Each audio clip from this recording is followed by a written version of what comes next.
일어나면서 인사합시다. 예배 잘 드립시다. 예배는 내 기준에 맞춰서 드리는 게 아니라 하나님이 원하는 기준에 맞는 예배를 드려야 합니다. 여러분, 그러는 우리 모두가 되시기 바랍니다.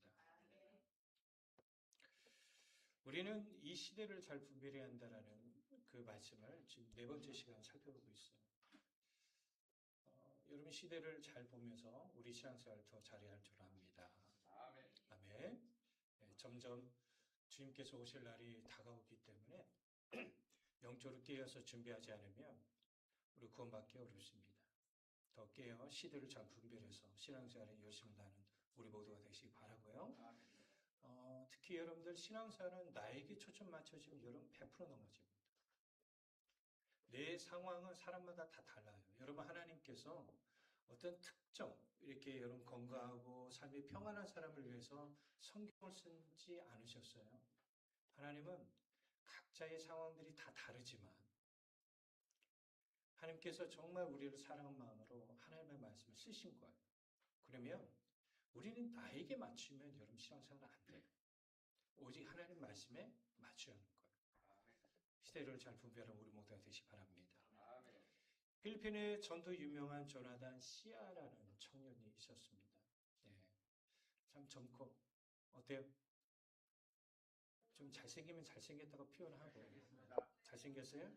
저는 여러분들이 더 잘생긴 것 같아요. 오늘따라 우리 소인 옆에 앉아있는 우리 형제가 더 잘생겨 보이고만. 저도 안 쳐봐요. 또 제가 얘기하는데도. 잘생겼어요. 우리 옆에 분도 다 잘생겼죠? 예? 그렇죠. 시아도 잘생겼습니다.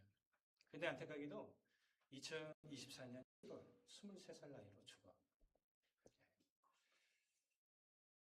이 청년이 여러분 우리에게 알려지게 된 이유 중에 하나가 뭐냐면 죽기 전에 이 청년이 남긴 말 때문에 그의 아버지가 너무 은혜가 되어져서 이렇게 알리게 됐고 전 세계 기독교 커뮤니티에 이 글이 알려지게 되고 오늘 이 시간에도 우리 귀에 들려지게 된 겁니다. 그럼 필리핀 여러분 세부 아시죠? 세부의 독실한 기독교 가정에서 태어났습니다. 어릴 때부터 교회와 주일학교에 열심히 다했고 또 청소년 사역에 적극적으로 참여를 해서 교회를 도왔다고 그래요. 또래들에게 항상 신앙의 본을 보이기 위해서 힘썼대요. 대학교에서 마케팅을 전공했는데 졸업식 때 최우수 성적으로 졸업을 하게 되었는데 이 졸업을 앞두고 정확히 밝히기 어려운 심각한 간염과 신장 관련 합병증으로 입원을 하게 됩니다. 병원에서 있었던 일인데 입원 중에도 이 시아라는 이 청년은 의사와 간호사들에게 복음을 전하며 하나님께서 당신에게 목적이 있습니다. 그 목적을 아시고 예수를 믿으세요. 그의 가족은 끝까지 그의 회복을 위해서 기도했습니다. 그러나 2024년 7월 6일에 안타깝게도 심정지가 생기게 된 거예요. 그러고 난 다음에 잠시 하나님의 은혜로 의식을 회복했을 때 말을 하고 싶은데 말을 할 수가 없었어요. 그래서 아버지가 아들이 무슨 말을 하고 싶어 하는구나라는 걸 직감하고 종이와 펜을 주게 됩니다. 그러자 이 스크린에 여러분 보면 알겠지만 이 시아라는 청년이 마지막에 종이에다가 이걸 썼어요. 여러분 무슨 글씨인지는 모르겠죠? 원래 글씨를 잘 쓰는 친구였는데 Jesus is real. 예수님은 실제로 살아계십니다. 이 글을 쓰고 얼마 지나지 않아 세상을 떠났습니다. 아버지는 이 글을 사람들에게 알리게 된 이유 중에 하나가 뭐냐면 자기 자신의 아들이 실제로 죽기 전에 누굴 봤어요? 예수를 봤다라고 믿기 때문이죠. 여러분 우리가 어떤 임종을 맡게 될지 우리는 모릅니다. 저도 이렇게 임종식을 워낙 많이 보잖아요. 근데 임종의 시간이 참 아름다우신 분들이 계셔요. 갑자기 제 눈에는 보이지도 않는 천사가 보인다고 하고 아마 시공간을 초월해서 영적인 눈이 아마 띄어지는 것 같습니다. 우리가 정말 믿음을 잘 준비하지 않으면 우리가 임종 때 주님을 못 보게 되는 일들이 있을 수 있다는 거예요. 따라서 이 시대를 잘 분별해서 우리가 하나님의 자녀로, 거룩한 자녀로 세워지는 우리 모두가 되어야 할 줄 믿습니다. 우리는 지금 대접 심판에 대해서 살펴보고 있는데, 대접 심판은 맨 마지막 최종적으로 이루어질 그 심판이라고 제가 여러분들에게 누차례 말씀을 드렸어요. 지난주에 한번 우리가 점검해 봅시다. 6번째 천사가 대접을 유브라데 강에다가 부으니까 이 바다에 강인물이 다 말랐다고 했죠. 자, 당시의 배경을 좀 알 필요가 있다고 했어요. 고대 이란과 고대 로마의 경계가 되는 곳이 바로 유브라데 강이랬어요. 강이 워낙 넓고 그렇기 때문에 여러분 사실 공격하기 쉽지가 않았어요. 근데 강물이 마르면 어떻게 되죠? 이제 서로 간에 전쟁할 수 있는 상태가 되어버린 거죠. 그러니까 이것은 우리에게 성경이 우리에게 알려준 건 뭐냐면 그만큼 뭔가 전쟁이 일어날 만한 상황이 지금 만들어지고 있다는 거 우리가 알려주고 있죠. 그러면서 요한계시록 16장 12절에 보니까 이런 말씀이 있어요. 또 여섯째 전차가 그 대접을 큰 강 유브라데 쏟음에 강물이 말라서 동방에서 오는 왕들의 길이 예비되었더라. 아멘. 제가 여러분 이 12절의 말씀을 여러분들에게 설명드리기 위해서 의도적으로 제가 여러분들 읽게 만들었는데요. 이 12절에 나와 있는 동방이라는 이 해석에 너무 큰 의미를 두면 안 돼요. 신천지에서는 여러분 동방이 어디예요? 대한민국이에요. 그러니까 결국은 이 대한민국의 기준으로서 여러분 성경을 바라본단 말이에요. 근데 여러분 사도 요한이 요한계시록 쓸 당시에는 동방이 여러분 대한민국을 가리키기 위해서 동방을 썼을까요? 동쪽에 있는 나라들 말하겠죠. 따라서 사도 요한은 이 전쟁이 어떤 대한민국에서 오는 그 왕들로 인해서 일어나는 전쟁에 관심이 있는 게 아니라 이 전쟁이 과연 무슨 의미가 있고 어디로부터 시작되는지를 우리에게 알려주기 위해서 이 말씀을 쓴 거예요. 14절 한번 다시 읽읍시다. 그들은 귀신의 영이라 이적을 행하여 온 천하 왕들에게 가서 하나님 곧 전능한 이의 큰 날이 있을 전쟁을 위하여 그들을 모으더라. 지난 시간에 우리가 말씀을 잘 들으시면 알 거예요. 여기서 귀신의 영은 새 더러운 영이라고 얘기했죠.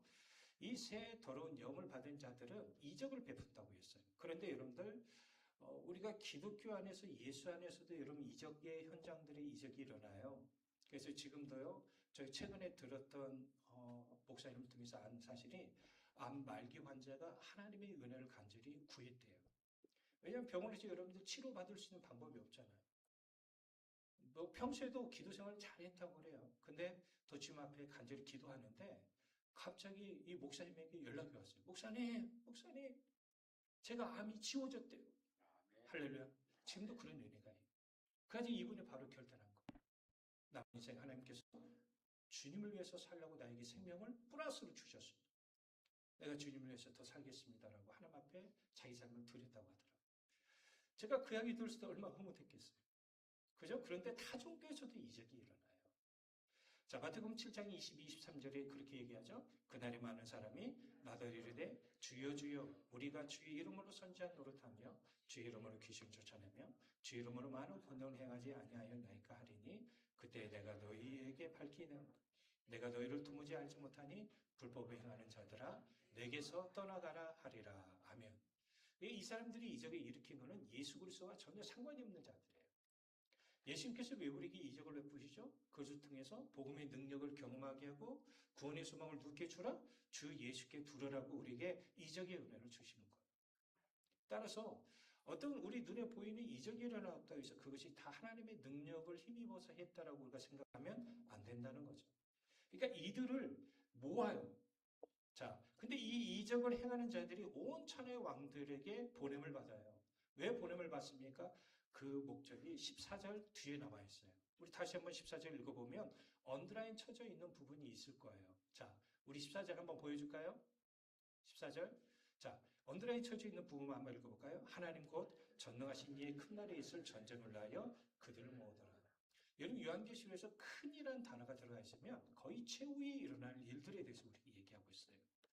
자, 새 영이 이 큰 날에 있을 전쟁을 위하여 왕들을 모았다라고 해요. 그럼 이 왕들이 모은 전쟁이 뭡니까? 16절을 볼까요? 새 영이 히브리어로 아마겟돈이라 하는 곳으로 왕들을 모으더라. 아멘. 다시금 얘기해요. 새 영은 귀신의 영을 받은 자들이죠. 이들은 용, 짐승, 거짓 선자 입에서 나온 새 더러운 영이라고 요한계시록 얘기해요. 그러면 다른 건 여러분 몰라도 새 영은 하나님과 연관이 없는 영이라는 거 알 수 있겠죠. 사탄에게 능력받은 영이에요. 근데 이들이 아마겟돈의 사람들을 모아서 이곳에서 최후의 전쟁을 준비한다는 거죠. 자, 그러면 아마겟돈이라는 걸 여러분 우리가 좀 살펴볼 필요가 있습니다. 아마겟돈이라는 이 단어 여러분 잘 아셔야 돼요. 이 아마겟돈의 바른 단어는 뭐냐면 아마겟돈이 아니에요. 하르맛돈이에요. 하르맛겟돈이에요. 따라서 할까요? 하르맛겟돈. 히브리어로 음역을 하면 이 단어는 하르무기또입니다. 하르무기또. 저도 이 무기또라는 곳에 제가 다녀왔었거든요. 이 하르라는 말은 히브리어로 산이란 뜻이에요. 무기또는 지명을 말해요. 그러면 무기또 산에 전쟁을 하기 위해서 모인다라는 거죠. 그러면 왜 이 무기또의 이 새 영들이 이 왕들을 모아가지고 여기에서 큰 전쟁을 위하여 준비할까요? 자, 요한계시록 쓰였을 당시에 사도 요한이 요한계시록 쓰였을 당시에는 신약의 말씀이 있었어요, 없었어요? 있었어요, 없었어요? 없었어요. 그러면 그들에게 주어진 말씀이 뭐죠? 구약의 말씀이에요. 그러면 구약의 무기또라는 이 지명이 무슨 의미에서 써 있는지를 여러분 보면은 우리가 해결할 수 있죠. 여러분들 좀 이 말을 좀 따라서 하고 우리가 설교 말씀 좀 들으시면 좋겠어요. 성경이 해석하게 하라. 성경을 해석하는 데 있어서 성경에서 해석을 하는 방법은 매우 중요한 거거든요. 자, 히브리어에서 우리가 특히 구약에서 무기또라는 지명이 어디서 있냐면 사사기 5장 19절부터 21절에 보면 하나님의 백성을 압박하는 왕들의 패배를 언급할 때 사용하는 장소가 여기예요. 그러면 이 무기또라는 장소는 뭐라고요? 하나님의 백성들을 억압하는 사람들이 여기서 심판받는 장소라는 거예요. 열왕기하 23장 29절 30절과 역대하 35장 20절에서 25절에 보면 하나님의 백성을 잘못 이끌었던 왕들이 이 무기또라는 곳에서 죽게 된다는 이 장소로 무기또가 등장을 해요. 스가랴에서 볼까요? 스가랴 12장 11절부터 14절 보면 하나님을 배역했던 이스라엘 백성들이 이 무기또에서 애통하는 모습을 비유하고 있어요. 자, 그러면 구약에서 대부분 무기또라는 곳이 어떤 곳이라는 걸 알 수 있죠? 하나님을 배반하는 심판의 장소라는 걸 알 수 있겠죠. 그러면 아마겟돈이라는 전쟁은 뭡니까? 결국은 하나님을 배반하고 하나님을 배역하는 뭐요? 사단의 세력이 결국은 최후의 심판을 받는 곳이라는 걸 알 수 있겠죠. 그런데 우리가 무엇보다 중요한 사실이 있어요. 요한계시록 오늘 본문의 말씀을 읽어보면 알겠지만 이 아마겟돈 전쟁이 언급되기 전에 요한계시록에 아주 중요한 내용이 나온다는 거죠. 자, 14절부터 15절 다시 한번 읽어봅시다. 시작. 그들은 귀신의 영이라 이적을 행하여 온 천하 왕들에게 가서 하나님 곧 전능하신 이의 큰 날에 있을 전쟁을 위하여 그들을 모으더라. 보라, 내가 도둑같이 오리니 누구든지 깨어 자기 옷을 지켜 벌거벗고 다니지 아니하며 자기의 부끄러움을 보이지 아니한 자는 복이 있도다. 자, 아마겟돈 전쟁. 그러니까 새 영이 여러분 왕들을 모아가지고 하나님과 큰 전쟁을 하기 위해 모였잖아요. 그러면 그 다음에 전쟁에 대한 내용을 언급을 해야 하잖아요. 아마겟돈 전쟁으로 바로 넘어가는 게 맞잖아요. 근데 그 전에 하나의 삽입을 하는 거예요. 근데 이 삽입을 할 때 이 내용을 보면 이 아마겟돈 전쟁을 하는 사람하고 전혀 상관이 없는 교회 공통이 하는 권면의 말씀이에요. 그 말씀이 뭐냐면 15절에 보라 내가 도둑같이 오리니. 여기서 우리가 알 수 있는 첫 번째 사실은 뭐냐면 우리가 이 땅에서 뭐 해야 한다? 보라 내가 도둑같이 오리니 누구든지 깨어 있어야 한다는 거. 여러분 우리 주님이 이 땅에 오실 때 내가 몇 월 며칠 몇 시에 오게 된다는 얘기를 하겠다라고 말씀하지 않았어요. 우리 주님은 도둑같이 오신다라고 얘기를 하시죠. 그러면 우리가 주님의 오실 날을 준비해야 돼요. 여러분 잘 들어보세요. 제가 요즘 사람들 만나면 사람들이 이런 얘기해요. 특히 자녀를 가진 분들이 이런 얘기들이에요. 아, 목사님 요즘 애들은요 생각이 없는 것 같아요. 맞나요? 혹시 여러분들 느끼나요? 제가 이거를 어른들에게 참 많이 들어요. 요즘 아이들이 정말 생각이 없다고 그래요. 근데요, 희한한 게 뭔지 아십니까? 자, 목사님들 만나면 목사님 뭐라고 얘기한 줄 아세요? 목사님 요즘 성도들이 생각 없이 신앙생활하는 것 같아요. 여러분 이것은 매우 중요한 거예요. 생각이 없다는 말은 사실 여러분 듣기 싫은 말일 수도 있겠지만 신앙의 의식이 없다는 말이에요. 내가 믿는 자로서 날마다 어떻게 살아야겠다는 생각을 하지 않는 거예요. 그리고 어제와 같은 오늘 같은 내일 똑같이 반복하며 살아요. 그러면 이게 주님이 오실 날을 우리가 준비할 수 있겠어요? 없겠어요? 기름을 준비하지 않는 어리석은 여자처럼 되는 거죠. 두 번째, 여기 15절에서 강조하는 두 번째는 뭐냐면 자기 옷을 지켜 벌거벗고 다니지 않으며 자기의 부끄러움을 보이지 않는 자는 복이 있도다. 여러분 옆에 사람 한번 보세요. 자, 옷 입고 오셨어요? 벗고 오셨어요? 자, 왜 옷 입고 오셨어요? 벗고 다니도 뭐 누가 뭐라고 하나요? 왜 옷 입고 다녀요? 왜 옷 입고 오셨죠? 부끄러워서 그래요. 부끄러워서. 그 유럽에 가면 여러분 나치의 비치가 있대죠. 비치. 예. 제가 저희 아들 때 비치 했더니 no 비치.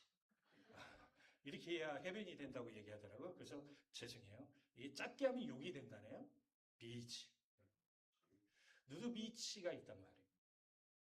여러분 거기 가서 옷 벗고 수영할 수 있는 사람 손 들어보세요.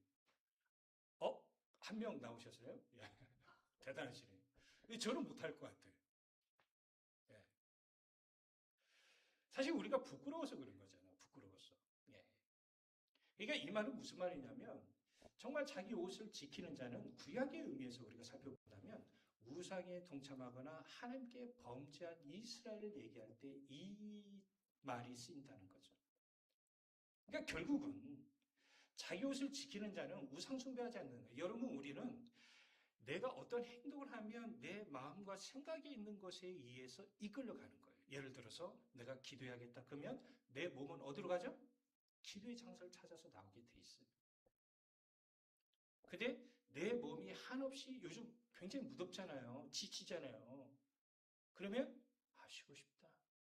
그러면 내 몸은 어떻게 돼? 자연스럽게 그렇게 돼요. 놀고 싶다. 그러면 놀고 싶어. 주일날 하나님 앞에 예배 드리는 것보다도 내 시간을 갖는 게 중요하다라고 결정을 하면 내 삶은 그렇게 이끌어가는 거예요. 자, 이거는 우상 숭배 아니에요? 이것 또한 우상 숭배인 거예요.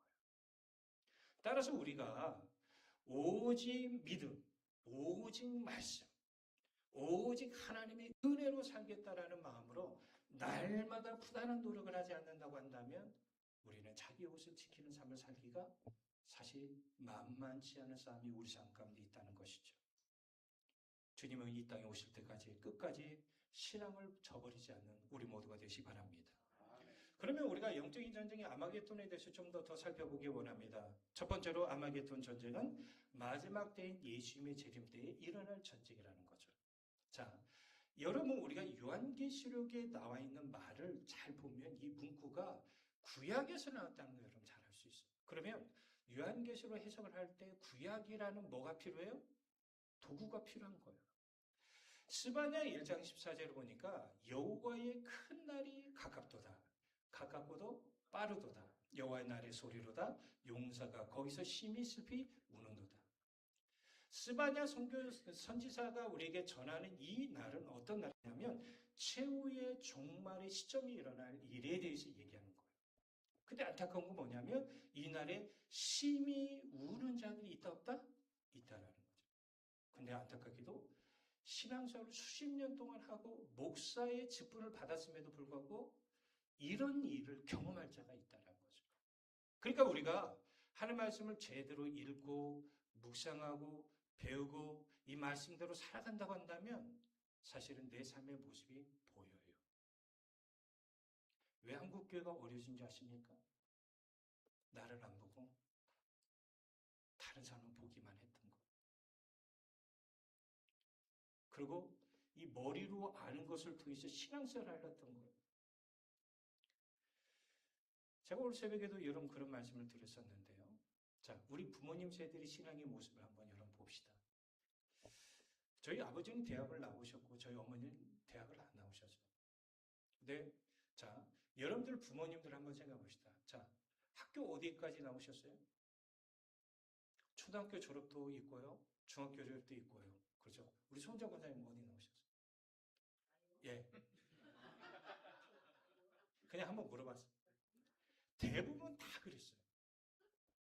그렇죠? 근데 요즘을 보세요. 요즘 대학교 안 나온 사람들 있나요? 있죠. 우리나라 뭐 다 대학 지나가는 건 아니니까.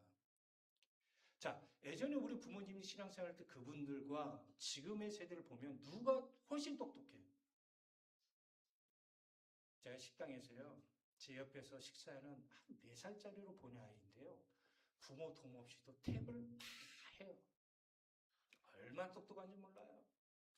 그런데요, 예전에 우리 부모 세대들은 머리로 아는 건 별로 없지만, 목사님, 제가 성경 지식 너무 모르는 것 같아요. 교리 설교하면 너무 힘들어했어요. 이해가 잘 안 되니까. 근데 그분들은요, 하나님의 말씀이라면 무조건 순종을 하셨어요. 그래서 이 나라가 이렇게 복을 받은 거예요. 근데 요즘 세대를 보세요. 아는 건 많아요. 요즘 성도들 보세요. 아는 건 많아요. 근데 삶이 없어요. 여러분, 우리가 주님 앞에 큰 전쟁의 날이 옵니다. 그 영적의 최후 전쟁이 있기 전에 우리 영적 싸움에, 특히 자기 자신과의 싸움에 승리할 줄 압니다. 두 번째로 아마겟돈 전쟁은 어떤 특정한 지역에서 일어나는 물리적 전쟁이 아니라 영적인 전쟁이라는 걸 여러분 아셔야 돼요. 여러분 15절에서 영적 각성, 곧 깨어라는 말씀이 쓰인 것만 볼도 알 수 있어요. 여러분 신약에서 깨어라라는 이 단어가 굉장히 많이 쓰이는 단어입니다. 그런데 이 깨어라는 단어가 쓰면은 문맥적으로 보면 거의 다 종말론적인 관점에서 사용했어요. 사탄과의 영적 싸움에서 여러분 쓰였어요. 자, 우리 대표적인 말씀 잘 아시죠? 베드로전서 5장 8절 볼까요? 시작. 근신하라, 깨어라, 너희 대적 마귀가 우는 사자같이 두루다니며 삼킬 자를 찾는다. 자, 깨있지 못하면 사탄의 밥이 되는 거예요. 여러분 우리 이거 알고 있죠? 머리로. 여러분 신앙생활 수십 년 한 사람이라면 다 알고 있어요. 그런데요, 정말 깨어있나요? 아니면 여러분 몸에 눌려있나요? 아니면 여러분 시간에 눌려있나요? 만약에 여러분들이 시간에 눌려있는 삶을 살다고 한다면, 여러분이 원하는 삶을 살고 있다고 한다면 죄송하지만 깨어있는 게 아니에요. 지난주에 우리 읽었던 말씀 다시 한번 반복하는, 복습하는 차원에서 읽어볼까요? 사도 바울이 종말에 일어날 일에 대해서 얘기합니다. 디모데후서 3장 1절부터 5절인데요. 세 버전이에요. 그대는 이것을 알아두십시오. 말세에 어려운 때가 올 것입니다. 자, 말세에 지금 어려운 때가 왔어요. 그 다음에 읽읍시다. 사람들은 자기를 사랑하며 돈을 사랑하며 뽐내며 교만하며 하나님을 모독하며 부모에게 순종하지 아니하며 감사할 줄 모르며 불경스러우며 무정하며 원한을 풀지 아니하며 비방하며 절제가 없으며 난폭하며 선을 좋아하지 아니하며 배신하며 무모하며 자만하며 하나님보다도 쾌락을 더 사랑하며 겉으로는 경건하게 보이나 경건함의 능력은 부인할 것입니다. 그대는 이런 사람들을 멀리하십시오. 여러분 성경에서 사람을 멀리하라고 할 때 어떤 사람하고 멀리하라고 하죠? 사실 여러분 우리가 이 말씀을 읽고 묵상한다고 한다면 그래 내가 이렇게 살면 안 되지라고 아마 깨닫게 될 거예요. 근데 이 말씀을 우리가 한번 읽고 묵상하지 않는 거죠. 여러분 지금 스크린에 보이면 여러분 뭔지 맞출 수 있어요. 100% 맞춥니다. 자, 스크린에 네? 햄버거. 맥도날드의 빅맥버거입니다. 미국의 위스콘주의 퐁디라크에 사는 전직 교도관인 도널드 코리스키가 있습니다. 코리스키. 1952년부터 1972년 5월부터 매일 평균 2개, 매년 평균 600개의 빅맥버거를 먹어왔는데 한때는 하루에 9개의 빅맥을 먹었다고 해요. 이분이 기네스북에 올랐어요. 54년 동안 맥도날드 빅맥을 35,000개, 35,000개를 먹은 기록을 세웠대요. 그는 이전에 2022년 5월 22일에 만 50년간 하루 평균 빅맥 2개를 먹는 기록으로 기네스북에 등재가 돼 있다고 그래요. 현재도 하루에 2개 정도 먹는데. 자, 그러면 어떻게 되죠? 죽어야죠. 맞죠? 놀라운 사실은 50년 동안 이 햄버거를 먹었음에도 불구하고 그의 건강이 양화돼요. 왜 양호할까요? 우리는 이렇게 얘기해요. 체질이 아니에요. 혈당 정상이고요. 콜레스테롤 수치, 우리가 고기에 많이 들어있잖아요. 의외로 좋았대요. 자, 이 비결이 뭐냐면 이번에 햄버거 먹을 때 감자튀김은 안 먹었대요. 그리고 하루에 걷기를 하는데 날마다 9km를 걸어갔대요. 여러분 이게 성인 보폭수로 11,250에서 12,865더라고요. AI한테 물어봤어요. AI야, 성인 보폭으로 9km를 걸으면 몇 보 정도 되니? 그때 이렇게 대답해 주더라고요. 1시간 45분에서 2시간 정도 걸리는 시간이라고요. 여러분, 건강을 의식했어요? 안 했어요? 자, 이거를 날마다 먹으면 자기가 건강에 안 좋을 거라는 의식했어요? 안 했어요? 자, 그런데 거기서 머무르면 진작에 죽었겠죠. 이게 바로 우리 신앙생활에 필요한 자세라는 거예요. 그런 의미로 우리 마지막 대접심판을 봅니다. 17절, 20절인데요. 17절 먼저 볼까요? 7 천사가 그 대접을 공중에 쏟음에 그 음성이 성전에서 보좌로부터 나서 이르되 되었다 하시니. 여러분 하나님 나라에 있는 성전은 하나님의 성전밖에 없잖아요. 거기에 보좌는 하나님이 앉아 계시잖아요. 그러면 이 음성은 하나님의 음성이라는 걸 알 수 있겠죠. 그런데 공중에 딱 뿌렸다는 거예요. 자, 공중에 뿌렸다는 건 무슨 의미입니까? 아까도 제가 얘기했어요. 성경을 해석할 때 뭐가 필요하다? 성경이 필요하다고 했어요. 예배소서 2장 2절을 통하여 우리가 예측할 수 있는 사실은 뭐냐면 세 번역을 읽어볼까요? 때에 여러분은 허물과 죄 가운데서 이 세상의 풍조를 따라 살고 공중의 권세를 잡는 통치자 곧 지금 불순장이 자신 가운데 작용하는 영을 따라 살았습니다. 영이 단순한 거 보니까 이 영은 사단이에요. 그러면 공중에 뿌렸다는 건 뭐예요? 사단의 세력의 영역이라는 걸 알 수 있겠죠. 여기를 뭐 한다? 심판하겠다라고 하죠. 여기서 그런데 중요한 단어가 나옵니다.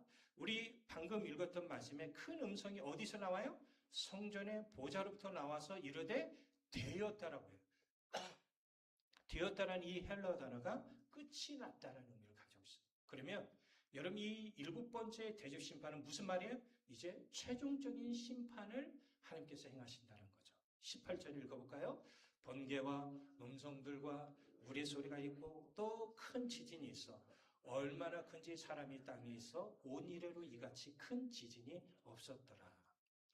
심판의 종점이 되니까 하나님께서 자연계에 행하는 심판이 일어나고 있음을 우리가 알 수 있는데요. 여러분 21절 한번 여러분 성경책 한번 보세요. 자, 여기서 큰 우박이 하늘에서 내리는데 몇 달란트라고 나와요? 그렇죠. 한 달란트 무게가 34kg이에요. 여러분 하늘에서 우박이 34kg이 떨어지면 우리가 어떻게 되죠? 자동차 유리 다 깨지고요. 여러분 머리 맞으면 여러분 돌아가시죠. 그러니까 7 대접 심판이 얼마나 강도가 세다는 걸 알 수 있겠죠. 자, 19절, 21절 볼까요? 큰 성이 세 갈로 갈라지고 만국의 성들도 무너지니 큰 성 바벨론이 하나님 앞에 기억하신 바 되어 그의 맹렬한 진노의 포도주 잔을 받음에 각 성도 없어지고 산악도 간데 없더라. 또 무게가 한 달란트나 되는 큰 우박이 하늘부터 사람들에게 내림에 사람들이 그 우박의 재앙 때문에 하나님을 비방하니 그 재앙이 심히 큽니다. 여러분 우리가 지금 7 대접 심판을 살펴보고 있는데 이 심판의 강도가 크다라는 이 내용이 계속 나오고 있죠. 최후의 전쟁이 얼마나 여러분 치열할 것인가 우리에게 알려주고 있습니다.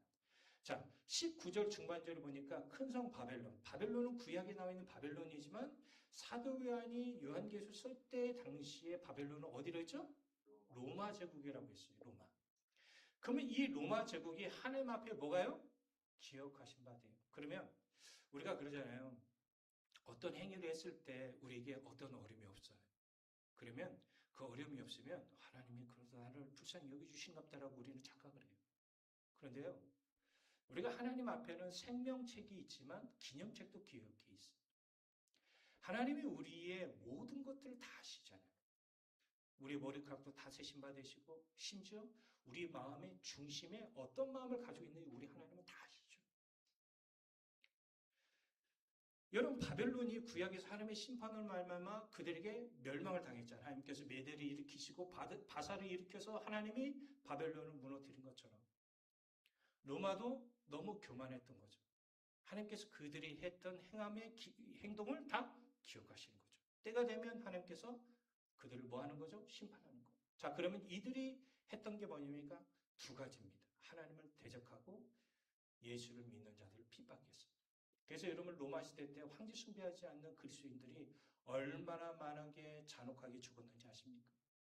북녘 땅에서 예수 그리스도를 믿다가 걸리면 공개 처형을 받거나 아니면 강제 노역을 가잖아요.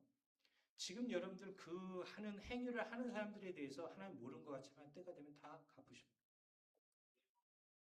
그래서 구약에서는 진노의 포도주라는 이 비유적인 단어를 쓸 때는 반드시 하나님의 심판을 얘기할 때 이 단어가 쓰여요.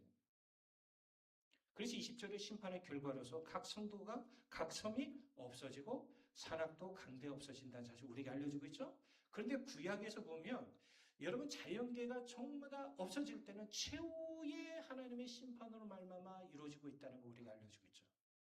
시편 97편 5절에 보니까 산들이 여호와 앞 곧 온 땅이 주 앞에서 뭐같이 밀랍같이 녹았도다. 여러분 우리가 초가 있습니다. 초가 완전히 양초가 녹아지는 모습 보이죠? 그처럼 완전히 녹아진다는 거죠. 결국은 이것이 하나님의 최종적인 심판임을 우리에게 말씀하고 있어요. 지금까지 우리가 7 대접 심판을 살펴봤습니다. 결국은 악의 심판은 최종적으로 이루어진다, 안 이루어진다? 그런데요, 여러분 이 심판 가운데 아까도 얘기했어요. 우리 성도들이 이 땅에서 어떻게 해야 하냐라는 거예요. 영적으로 깨어나셔야 돼요. 점점 사람들이 영적으로 깨어나질 않아요. 다 자기의 시간으로 하루 일과를 살아갑니다. 우리가 해야 할 일은 뒷전이고요. 내가 해야 하고 싶은 일을 먼저 합니다. 그러니까 우리 삶에는 하나님의 우선주의가 있지가 않아요. 그러다 보니까 여러분 우리가 알잖아요. 나를 넘어뜨리는 것들이 너무 많아. 여러분 내 자신을 한번 여러분 깊이 묵상을 한번 해보세요. 사람들이 착각하는 게 있어요. 나는 좀 괜찮은 것 같아. 저도 그랬거든요. 결혼하기 전까지만 해도 제가 괜찮은 줄 알았어요. 아내를 만나고 난 다음에 제가 그렇게 괜찮은 놈이 아닌 것 같아요. 자식을 키우다 보니까 제가 그래도 좋은 아빠는 아닌 것 같아요. 저는 느꼈어요. 저는. 여러분들은 모르겠지만 저는 좀 느낄 때가 있어요. 한 번씩. 제가 신앙의 철이 드니까 하나님 앞에 나는 이게 목사가 될 자격이 없구나라는 걸 느껴요. 근데 그럼에도 불구하고 하나님이 우리 사랑하는 성도들과 함께 목회를 할 수 있는 이곳을 주셨다는 게 그럼에도 불구하고 감사하더라고요. 아마 제가 하나님과의 깊은 교제를 하지 않냐고 제가 하고 싶은 대로 산다고 한다면 저를 아마 사탄이 건들면 저는 넘어질 것 같아요. 질병을 통해서 넘어지면 넘어질 것 같아요. 내가 하나님 중심의 삶을 살지 않을 것 같아요. 재정이 어려움이 있으면 내가 하나님을 의지하고 그래 하나님께서 나의 모든 걸 붙잡아 주시고 인도해 줄 줄 믿고 기다리는 게 아니라 아마 돈을 쫓아 나갈 것 같아요. 목사임에도 불구하고. 하나님이 제 마음을 붙잡아 주시지 않으면 아마 저는 감정으로 넘어질 때가 정말 많을 것 같아요. 아마 저 아내를 정말 힘들게 하겠죠. 제가 감정적으로. 그러면 이 영향을 누가 받아요? 제 자녀들이 받겠죠. 어제 저희 딸이 아빠 한국 많이 덥다며? 아니 안 더워. 뜨거. 덥지 않아. 뜨거. 우리가 여름 뜨거운 날씨 얼마나 넘어진 사람 많아요. 이때 여름 사람 잘못 걸리면 위험해요.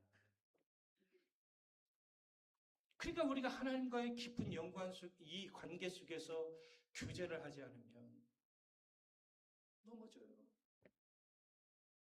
우리 청년대학부들이 하나님 말씀을 읽고 묵상하는 그 훈련을 하지 않으면 때가 되면 다 친구들 다 떠난다니까요. 그 경고를 우리가 듣지 않았던 것. 오늘부터 우리 여름상교가 이루어져. 지금 여기에 한 친구가 들어왔어요. 지금 여름상교 시작이 지금 1시간인데 지금 1시간 15분 전에 오잖아요. 우리 저거 본받아야 돼요. 아멘? 우리는 뭐 예배 5분 전에 오는 것도 괴로워. 어떻게 그 주님을 사랑한다 말할 수 있겠어?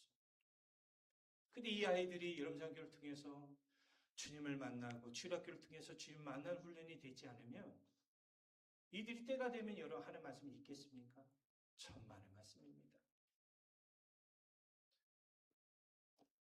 악은 피하고 정의는 반드시 승리합니다. 그러나 우리가 살고 있는 이 시대를 보면 세상의 불의가 난무하고 세상의 불의가 승리하는 것처럼 보입니다. 그러나 여러분, 최종의 시간이 되면 역전이 될 겁니다. 마지막으로 우리가 고린도후서 5장 10절 말씀을 읽고 말씀을 마치도록 합니다. 이는 우리가 다 반드시 그리스도의 심판대 앞에 나타나게 되어 각각 선언하는 그 몸으로 행한 것을 따라 받으려 합니다. 저는 우리 사랑 성도들이 예수를 잘 믿고 천국에 가는 것도 중요하지만 이 땅에서 여러분들 천국에 가서 받을 상급을 준비하는 자가 됐으면 좋겠어요. 여러분 만약에 상급이 없다고 한다면 제가 여러분들 목회 전 안 하고요. 그냥 저 집사로 섬기고 싶어요. 아니면 성도로 섬기고 싶어요. 근데 상급이 있잖아요. 지난주에 여러분 우리 교회 와서 우산동을 위하여 헌신했던 이분들 정말 귀하십니다. 우리 여기 앉아서 하셨던 우리 신경외과 의사 선생님 내과도 오시고 20년 동안 자기 돈을 들여가면서 제가 물어봤어요. 여러분 영양제 보통 보면 플라스틱 팩으로 들어있잖아요. 그런 거 영 많이 받잖아요. 근데 병으로 가져오셨어요. 어떻게 플라스틱이 아니라 병으로 가져오시냐 그랬더니 그래도 환경오염으로부터 좋은 걸 바쳐야지 않을까요? 주님의 마음으로 온 거죠. 우리 에어컨을 그렇게 풀가동을 했어도 나는 그날따라 시원하지 않은 건 처음인 것 같아요. 저 뒤에 선풍기들 보이시죠? 그것 때문에 내려온 거예요. 근데 이들의 얼굴 속에 눈물, 이렇게 인상 쓰지 않냐고 최선을 다해서 밖에 밥 들고기를 뭔가 했더니 우리에게 폐를 끼치지 않으려고 그 밥이랑 다 싸워가지고 반찬이 여러분 그게 주님의 은혜 아니면 어떻게 그게 가능하겠어? 사람들은 점점 자기만 알잖아요. 근데 이분들이 왜 그렇게 하는 줄 아세요? 바로 이 말씀이에요. 그들은 이 말씀을 믿어요. 천국에 가면 상급이 있다. 그러면 나를 위해서 살지 말고 주의 나라와 주의 뜻을 위해서 살아야겠다. 시대를 잘 분별하고 주의 뜻 가운데 살아가는 우리 모두가 되시길 바랍니다.